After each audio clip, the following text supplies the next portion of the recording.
C'est le but. Et c'est pour cela qu'il est important de faire partie des intelligents. Ainsi les a nommés le prophète Mohammed sallallahu alayhi wa sallam. Dans le hadith rapporté par Al-Bayhaqi bi sanadin Hassan, regardez l'interrogation du compagnon qui interpelle le prophète Mohammed sallallahu alayhi wa sallam. Il dit, Ya Rasulallah, ô messager d'Allah, quel est le meilleur des croyants? Allahumma ja'alna minhum. Il dit, regardez les questions, regardez la subtilité de la réponse du prophète alayhi salatu wassalam. Question intelligente, réponse intelligente. Quel est le meilleur des croyants? Nous sommes tous des croyants. Mais quel est le meilleur? Il cherchait à atteindre le summum, le niveau le plus élevé, se rapprocher le mieux de Dieu. Ne posez pas des questions pour avoir des réponses qui les arrangent. Il cherchait à atteindre le meilleur. Quel est le meilleur des croyants? Le prophète sallallahu alayhi wa sallam, il dit Afdalul mu'minin ahsanuhum khuluqa. On n'appliquerait que cette parole prophétique, eh bien on vivrait un monde meilleur. Le meilleur des croyants est celui qui a le meilleur des comportements. Intabih ya Abdallah, fais bien attention, il n'a pas dit celui qui prie le plus, celui qui a la plus longue barbe, celui qui jeûne le plus, celui qui donne le plus d'aumônes, la base, l'asl.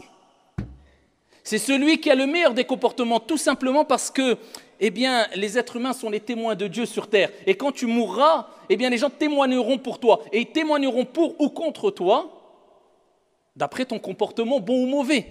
D'où l'importance du comportement. Il dit, les meilleurs des croyants, ce sont ceux qui ont le meilleur comportement. Il poursuit. Il dit, Ya Rasulallah, il ne s'arrête pas là. Il dit, quels sont les croyants les plus intelligents? Preuve en est que c'était un croyant intelligent, vu la question. Le meilleur des croyants et les croyants les plus intelligents. Et là, le prophète sallallahu alayhi wa sallam, il dit Akyasuhum aktharuhum lil mawti dhikra. Les plus intelligents des croyants, ce sont celles et ceux qui pensent le plus à la mort. Il ne s'arrête pas là, le prophète sallallahu alayhi wa sallam. Il dit et qui s'y prépare. Ulaika al-akyas, ulaika al-akyas. Il dit alayhi salatu wassalam, ceux-là sont les intelligents. Ceux-là sont les intelligents. Donc les meilleurs des croyants, ceux qui ont le meilleur des comportements. Et les plus intelligents, ceux qui pensent, qui évoquent, qui se rappellent le plus souvent de la mort et qui s'y préparent.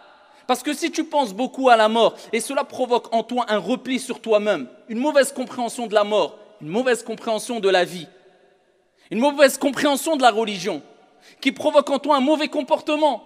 Parce que des gens, à force de penser à la mort, sont rentrés dans des dépressions. Et j'ai été témoin des gens qui me disaient, eh bien, je vis un repli sur moi-même, je stresse, j'angoisse parce que je pense qu'à la mort, et il est toujours triste. Et non, c'est pour ça qu'on dit, les plus intelligents, ce ne sont pas ceux qui pensent beaucoup à la mort simplement, non, et qui s'y préparent, c'est-à-dire de manière convenable, conformément aux enseignements divins et prophétiques, avec intelligence, avec perspicacité, sans oublier sa part d'ici-bas, et en continuant à être épanoui tout au long de sa vie, en faisant des projets, en se projetant, mais toujours dans tous mes projets, je mets la mort devant moi.